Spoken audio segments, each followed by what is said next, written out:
Welcome to the Awakening Entrepreneur Podcast. This show is for entrepreneurs that have chosen to define their life beyond the material. They have followed their soul on a hero's journey towards the mystery of the spiritual. I'm your host, Garrett Ng. Each episode will be learning from awakened entrepreneurs and spiritual thought leaders. They have broken through the mold of being ordinary to extraordinary, challenging our paradigm, shining light to the dark, giving hope when there is doubt.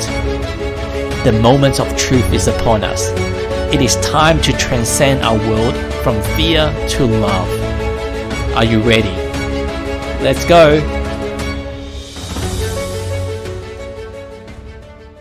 Hey guys, I'm really excited on this coming episode. We've got Mr. Mike Zeller. Mike is someone that comes across to me as someone that's very professional, friendly, always in the present moment. Not always, but every time I meet him, he seems to be in the present moment. And in his entrepreneurial journey, he started more than 15 different businesses and all up done sales of more than a few $100 million with him and his clients. So hugely successful serial entrepreneur. But why I got him on this show is not because of his entrepreneurial success. Yes, he's a great guy as well as putting people in front of profits. But I'm getting a sense this guy has huge transformation from an entrepreneur about building business, building empire, helping other people do the same. And he's awakened to something that's greater, having awakened to a deeper meaning of life. And this show is about finding out what is this spiritual growth? What is this awakening experience for Mike? So welcome, Mike. Gary, so glad to be here. Thanks for having me on. Always great connecting with brilliant people like yourself. And I love that the name of your show is The Awakening Entrepreneur, because I think this entrepreneurship game is the ultimate personal development experiment. It's the ultimate process of transformation because it's so beautiful, so hard, so many valleys and so many peaks and so many trials and so many opportunities. So glad to be here. Can't wait to dive in. Yeah, I remember, I think it was Greg Braden that talked to some of the Tibetan monks and that they are meditating in the Himalayas, somewhere in the mountains. And it's, wow, you guys have all this wisdom and you guys are so awesome. And I've seen some of the videos, people meditating with eyes and all these other things.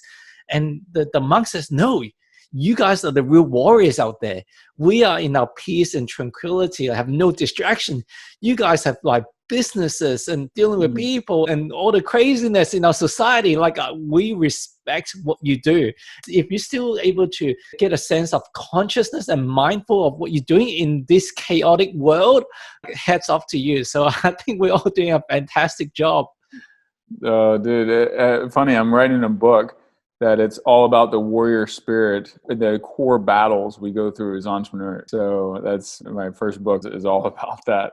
So tell me about that. It's like warrior, in my interpretation, is about tough, it's about grit, it's about battle, it's a lot about the 3D, the physical world of battling. It doesn't have to be that, but that's my association with it.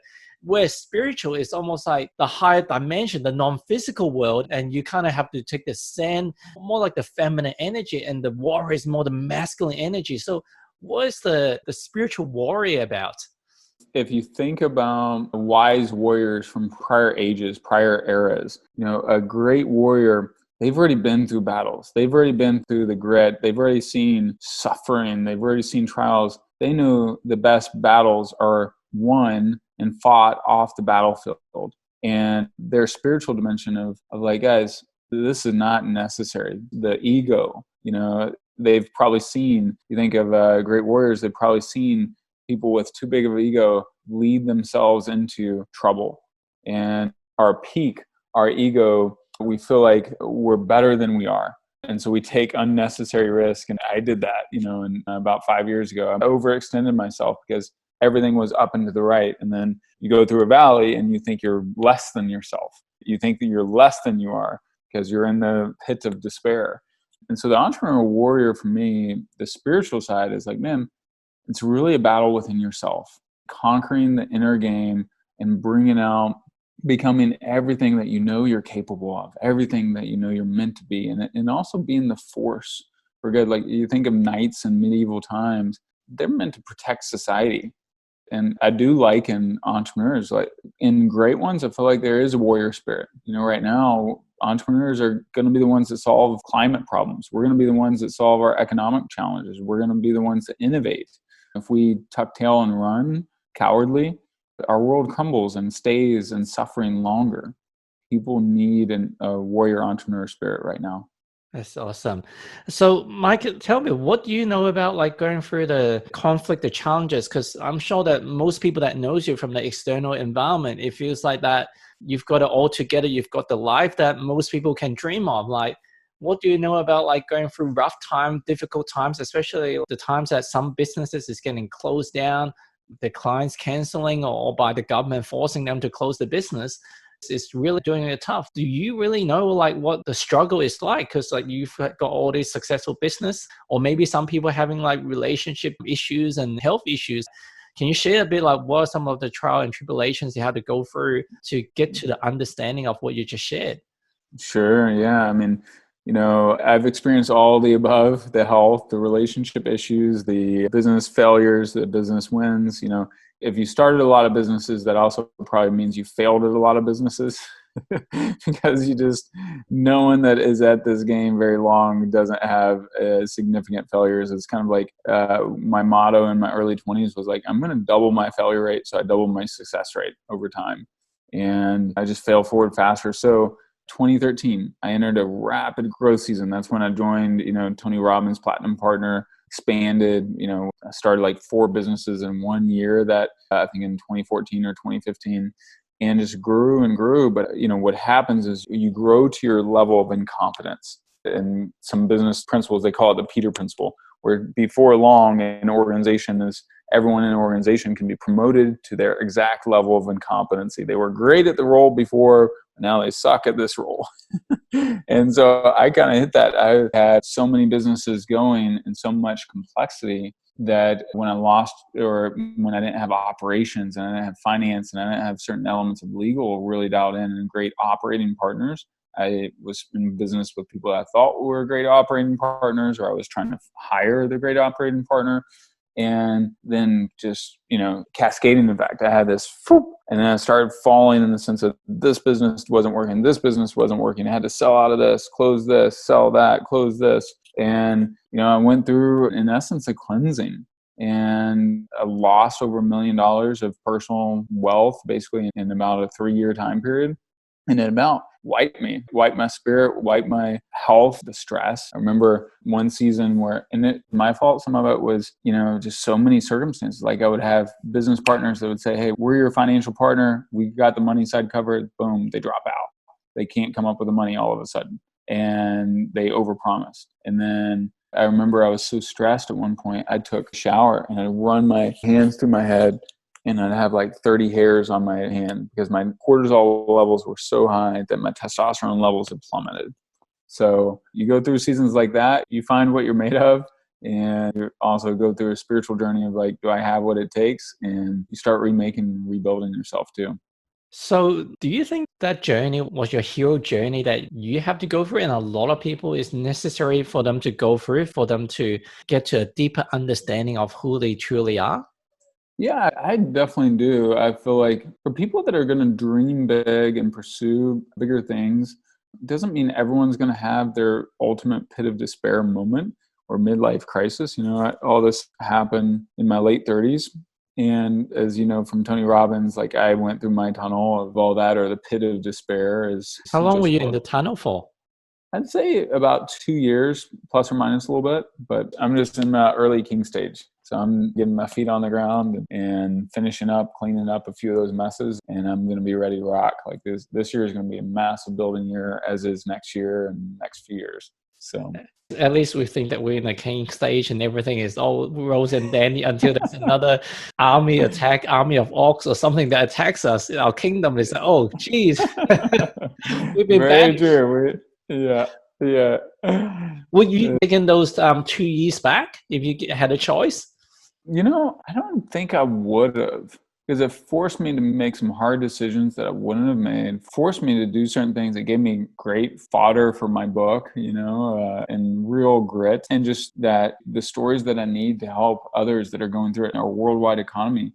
There's going to be a lot of people suffering, a lot of entrepreneurs. They're going to go bankrupt. The crap's going to hit the fan. And I'll have already been through it. I'll have already survived, and I'm rebuilt on the other side. So I'll be able to serve people in a different way as they go through that and help pull people through it. Because, man, we need hope. We need inspiration. We need suffering. We need meaning of what's the meaning of this suffering and these trials that I've gone through. And then also, forgiving ourselves if we've made a bunch of dumb mistakes. Like, how do we forgive and love and not abdicate or relinquish our calling because of how hard it is or because we screwed up?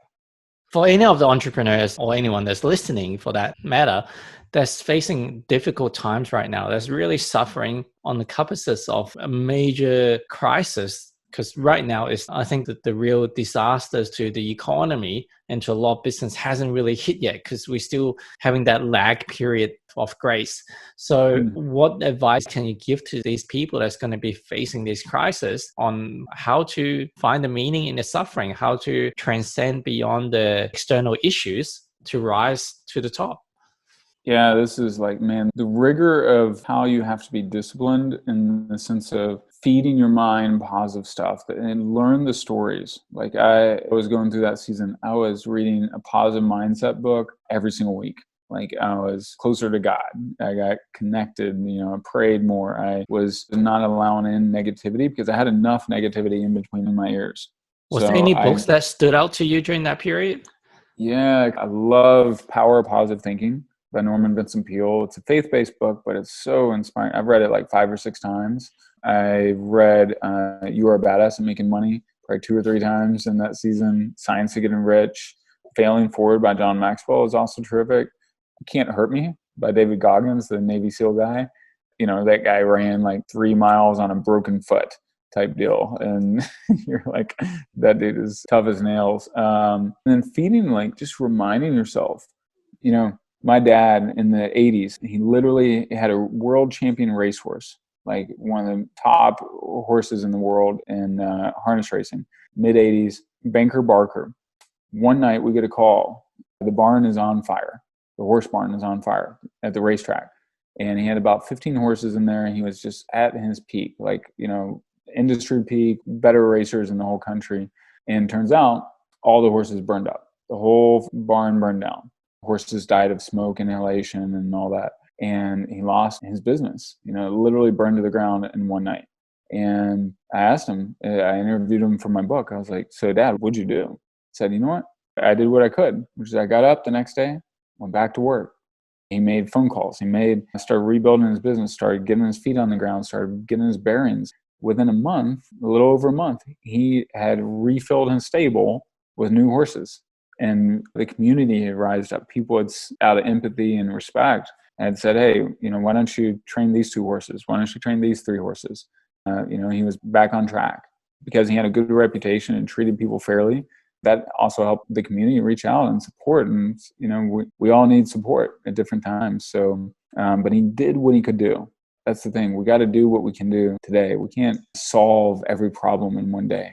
Great. So you fed your mind with a lot of positive stuff, prayers, meditation, and books. And following your dad's advice, you focused on the present moment, focusing on the what is versus like, oh, why did this happen? And how did this happen? And what's the fee-based projection of the future? What does that mean to my identity that I used to know? And who am I now? And just focus on the present. And that's the only thing that we can do, right?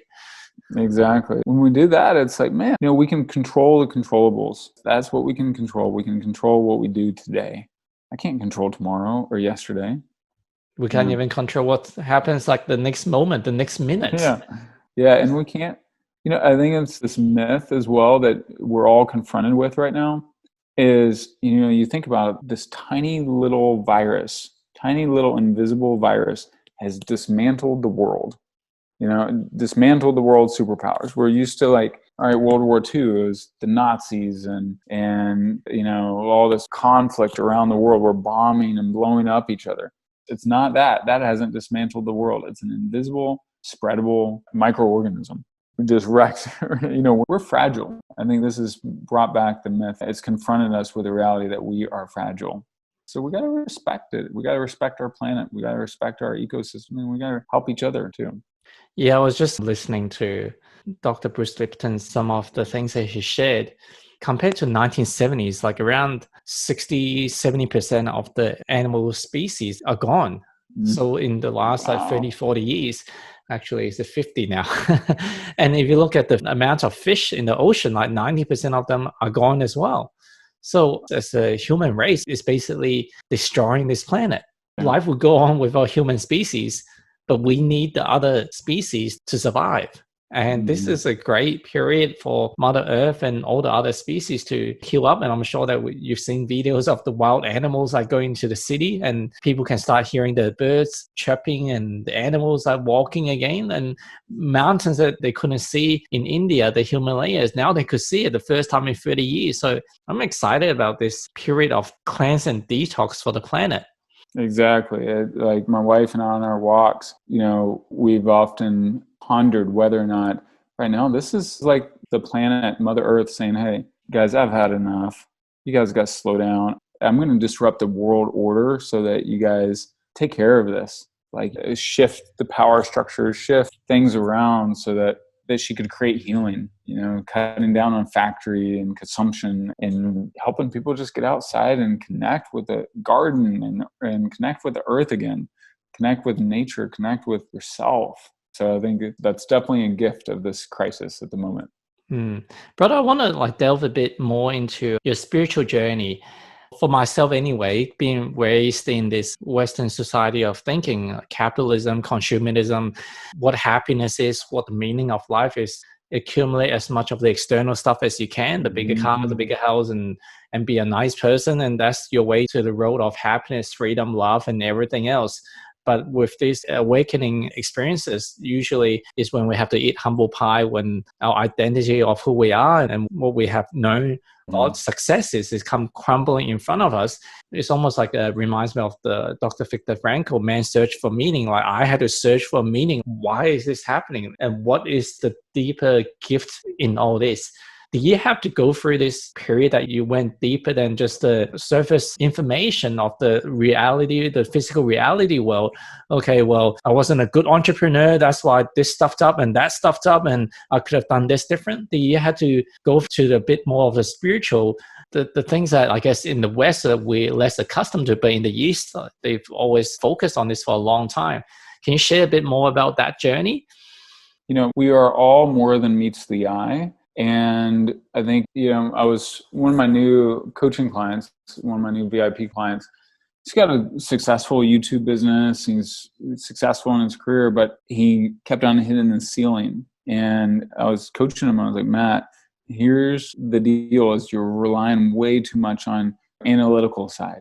You got to take this intuitive leap of trust and openness and relax into the flow. And it sounds woo-woo, and it is a little woo-woo or whatever. And then, boom, after our first session, we did an NLP process to kind of unstuck him.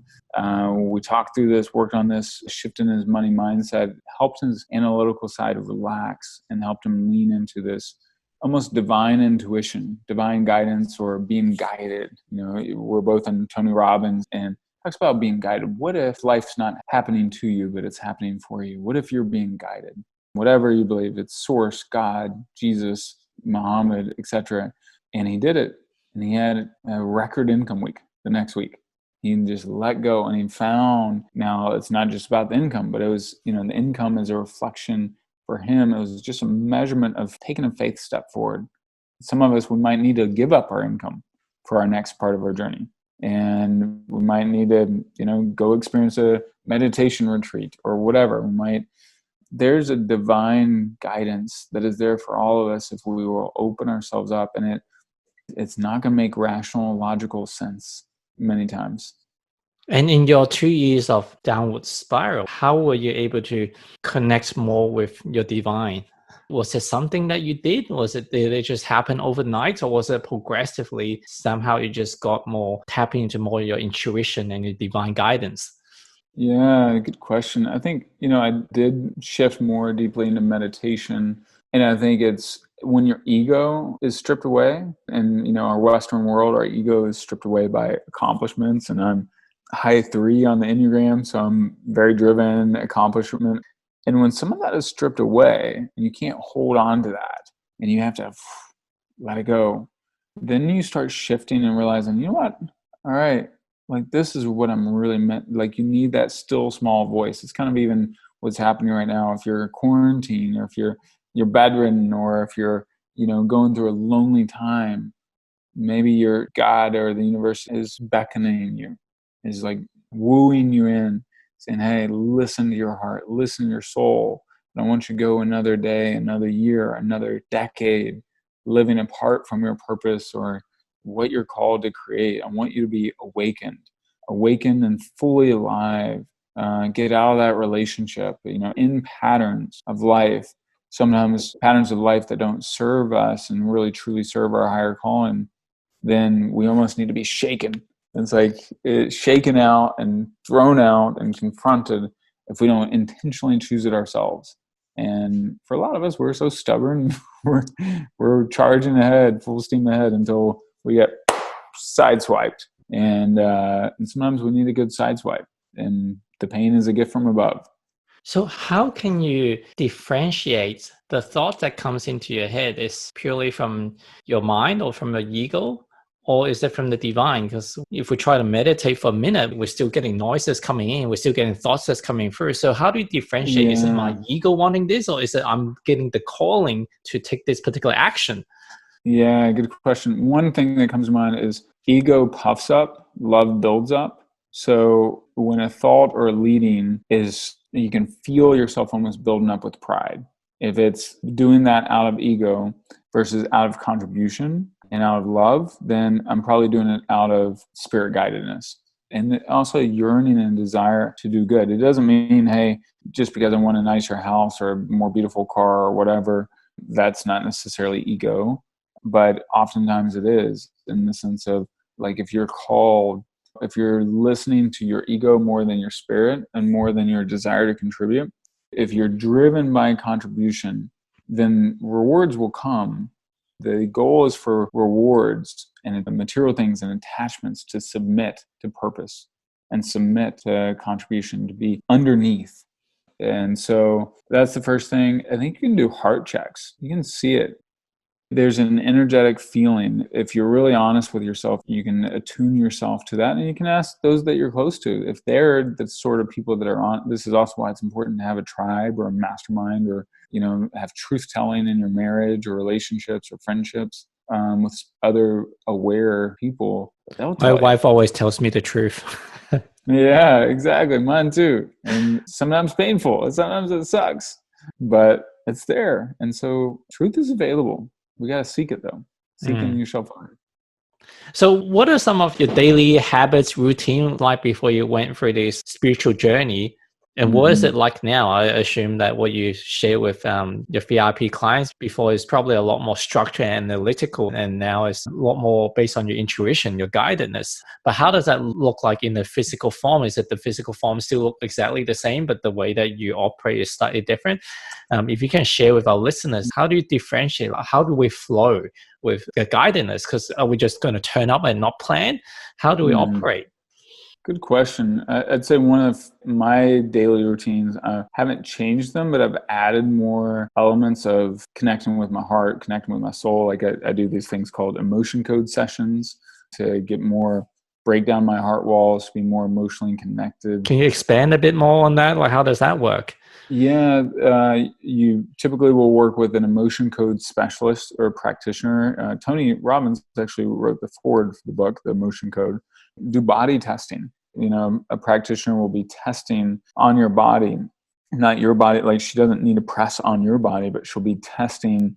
I don't fully understand it, but I know it works. But she'll be reading your body, scanning your body see, hey, are there health issues here? Is there pride? Is there woundedness? Are you holding on to pain or sorrow or pride or ego or shame, here, what needs to be released? And where is it trapped in your body? Our bodies are literally trapping emotion all the time. That's why we, in pretty much every faith and religion, there's the concept of generational curses, things passed down by generation. So literally, when your mom was in your grandmother's womb, you were an egg in your grandmother. So whatever was going on in your grandmother, because you're an egg in your mom as a baby, right? Like a baby girl is born with all of her eggs. So whatever energetically is happening in your grandmother's life at the time is then transferred to her daughter, which has been transferred to you, unless it's released, right? So that's the challenge, is it's got to be released. But many times there's like 17 generations. If a certain people group, whether it's slaves or other cultures, in India, there's caste systems and things like that, right? So it's passed on generation to generation. So there's literally trapped energy. So an emotion code practitioner helps you release that by attuning, asking questions, and attuning to your body what's there and releasing it. I don't know much more than that other than it works, because I'm a recipient, not a practitioner in that. But it's pretty profound. So I do those type of things. I'm more heart connected. And then now what we need belief barriers shattered before we get strategies. So I can tell you how many of us bought courses and programs that we never executed on because we learned the right strategies. We might have paid for high-level coaching. We learned the right strategies, but we didn't execute because we had a belief barrier. And I had a client in the fall, I'd really given him the blueprint for how to grow his podcast and his coaching business. He didn't really execute on it for a year. And then we were in a mastermind session, and he confessed that every time he posted something on social media, it triggered feelings of being bullied like he was when he was in 6th, 7th, and 8th grade. So that's why he hardly ever posted. He still held that. And that was an unconscious emotional scenario. And he's, 40 years old. He's successful. He didn't need to worry about these bullies. But it was happening. So we needed to release that, and then he could fly. So we released that. And now he's growing. So I wish I'd released that a year earlier, though, right?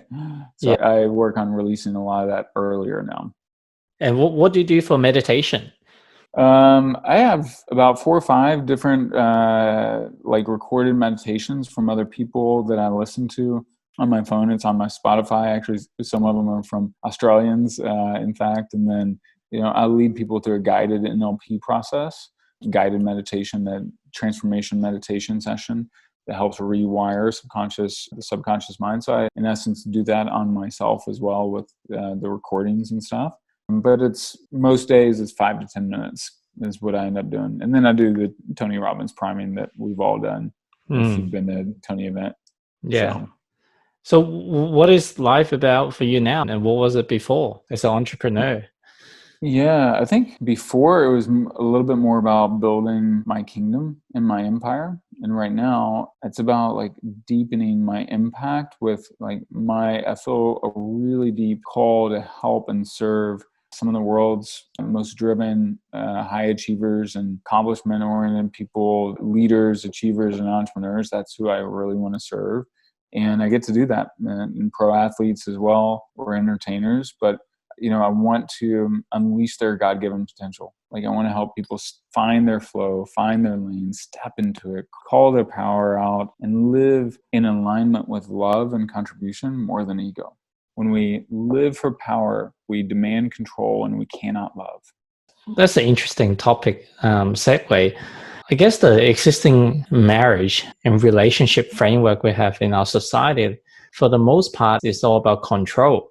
Even the whole marriage and saying certain vows is about control as well. You committed once upon a time, you've said something to me, and you should hold it.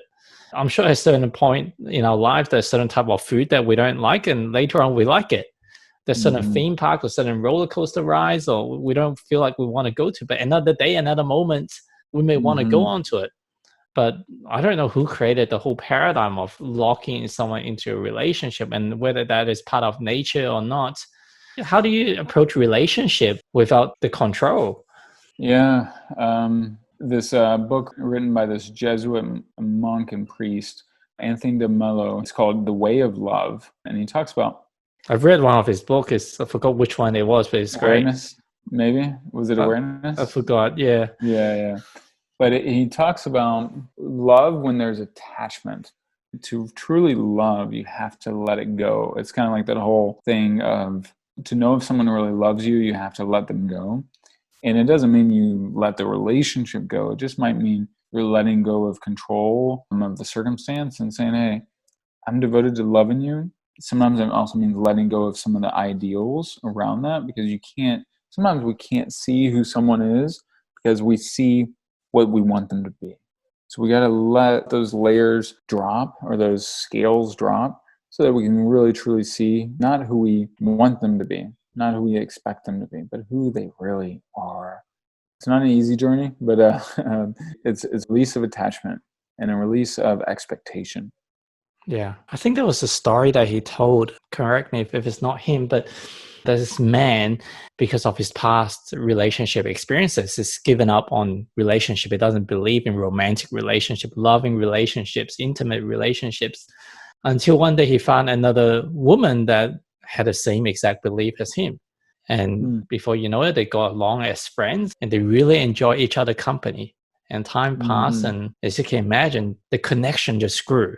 And one day the man found a star and he was so excited. He picked up a star and wanted to give it to her. And as soon as he handed it to her, everything just disappeared. Because the moral of the story is, when he had attachment, when he wanted to give the other person's love, you can't give someone's love. Like, they needed to find it within themselves. And as co-creator of this universe, like, you there to walk on this journey together, not to be dependent. I need you to give me something. And when the minute that he wanted to give the stars to her so he can get a certain feeling back, that's when it just disappears. Yeah, exactly. It's a beautiful journey as we learn to let go and release, and then see that love come back. Have you had any big insights in your spiritual journey that taught you on the non-attachment? Are there a specific example that you can think of? I think when you go through a season of where seemingly all that you built kind of crumbles or falls apart, then you start realizing, I'm not what I've accomplished. I am who I am. Like, I am. Just embracing those elements. As you step into that, you're set free to contribute and to create more deeply and more profoundly, and to partner. And it's like, the people I'm talking to for business partnerships and the people I'm serving now, they're amazing people. I'm so grateful for who I get to work with right now. And I wouldn't have had those people if I didn't go through that. There's beauty and victory in releasing. It's kind of like, a caterpillar. For a caterpillar to become a butterfly, it literally has to go through this massive metamorphosis of transformation that is painful. And in fact, if it's interrupted, if you puncture a caterpillar while they're going through it, they die. Like, they don't make it to the butterfly stage. So it's like a really delicate, beautiful, powerful, hard process. But we have also step into them. The other caterpillars might look at you and say, Bob, Gary, you are such an amazing caterpillar. Why the freak are you a butterfly? Like, come back, be a caterpillar with us again. And it's not going to make sense to those that are around that are still caterpillars. As I was going through some of the transformation, some of my friends that knew me as, real estate investor Mike and these other things, they didn't understand who I was becoming. They didn't understand the pathway that I was on. But I had to let that thing die. I had to let that identity die for me to become something more. It's why a seed to birth into a tree or a flower has to die for it to become the new thing. So it's part of the surrender. Yielding in our world is having to surrender. There's so many things out of our control. How do you see this new paradigm that we're living coming out of the coronavirus, whenever it's going to end, whenever the lockdown is going to finish? Like, how do you see this new world operating? What do you see as some of the new opportunity of doing business as well? I see massive collaboration opportunities. People are way more open. There's more of a community. And even though we're isolated in quarantine, ironically, if you're conscious and connecting, we're also way more connected than others. Like I was just on another call earlier, this week I'll have been on smaller, more intimate calls with about 100 other entrepreneurs, plus a much larger one with a couple hundred entrepreneurs from around the world. It's like, man, you're in Australia, I'm in Nashville. This is beautiful. Like we get to connect more deep. I see deeper collaborations and connections and awareness. And also I think we've, a cautiousness with ourselves. We are fragile. Our world and economy is fragile. So let's treat it as such. And then let's give compassion. I see more compassion opening up. And then I see a lot more business opportunities open up for when we go through tough periods. Market disruption equals marketplace opportunity. But the ones that step into it, one of my favorite metaphors in the animal kingdom, cows. In America, we have this plot of land that's a giant, multi-states called the Great Plains. And it's just all this grassland. Right now there's cows that graze on it, right? Americans were raising beef. And when a thunderstorm comes, cows see the thunderstorm come. And the rain is coming, these clouds are coming, and the cows start running away. And the clouds are chasing the cows. And then what it means is the cows are being rained on longer. Instead of like being rained on for an hour, they're rained on for like 3 hours because they're running with the storm. Buffalo natively grew up on the plains. Buffalo see the thunderstorm coming, and they wait, and they wait, and they wait, and they wait as the thunderstorm gets closer. And they charge through the eye of the storm because they know if we charge through the eye of the storm, we're going to get to the other side a lot quicker and we're going to get rained on a lot less. So I think the ones that are going to win in the sense of lead the pack, lead people with hope, lead in finding and identifying the opportunity for buffalo. You're going to have the mindset of a buffalo. Charge in the eye of the storm. Don't run. Don't be afraid. Yeah, you might have to let go of your team. You might have to do this or this, close your business for a while or pivot and try something else. But it's not the end of the world. You have another day. Do what you can today. Charge into the eye of the storm and get to the other side a lot quicker. Yeah, man, that's powerful. Be the buffalo, be the bull.